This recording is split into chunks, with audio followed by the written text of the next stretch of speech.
scattered inside. The group spreads out amid the high-tech equipment.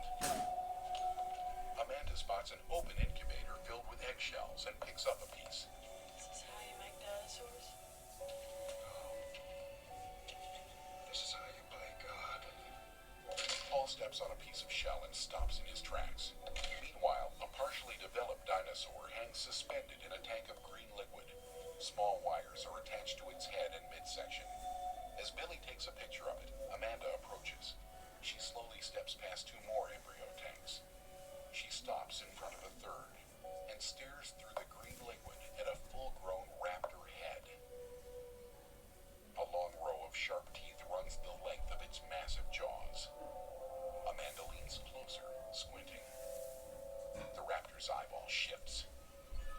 The live raptor lunges at her between two embryo tanks. Amanda makes a run for it. The dinosaur frees itself and follows, bounding between two tanks. Ellen leads the group into a dark hallway lined with tall wire cages. They follow Paul down an adjacent corridor.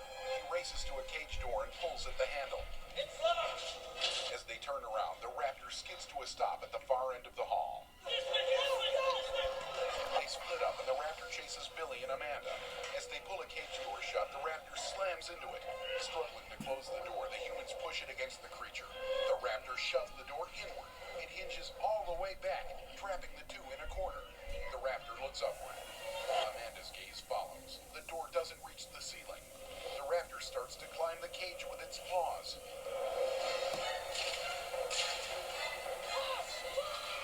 Amanda and Billy swing the door out, blocking the raptor in another corner. The group escapes. Alan stops and turns back to the raptor. Oh, God.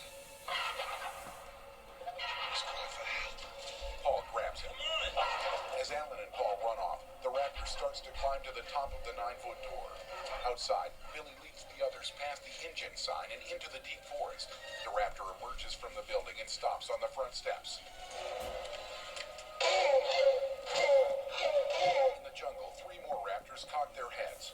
Meanwhile, Alan and the others run into a clearing where a herd of large dinos graze. They scatter amid the animals, which have blunt, backwards curving horns on their heads. The herd runs with the humans who dodge the stampede. Billy falls in the tall grass. Hurrying to his feet, he drops his lucky camera bag.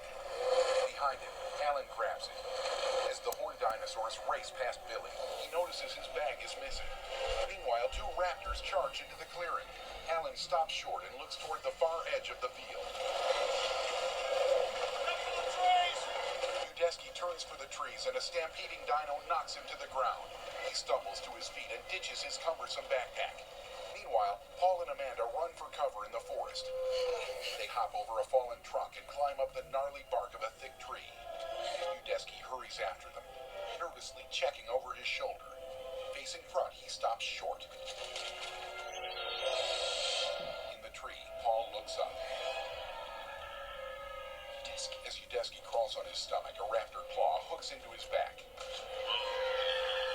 A second raptor looks on as the attacking raptor turns its long head toward us. Elsewhere, Billy spots a third raptor and ducks behind a tree. The raptor trots past him. Meanwhile, Paul and Amanda sit high up on a leafy branch. Mr. Corby! Paul searches the ground. Billy! Is Alan with you? Elsewhere, Alan rushes through tall grass. Now Billy joins the Kirby's. They look down at Udesky, who lies alone and motionless. Oh my God. Mr. Udesky! Mr. Udesky! He's dead. Udesky's arm moves slightly. Oh my God. No, he's not. No, wait. Something's not right. Help him. Amanda grabs a branch. It breaks and she falls. Her legs hook onto a limb 20 feet above the ground.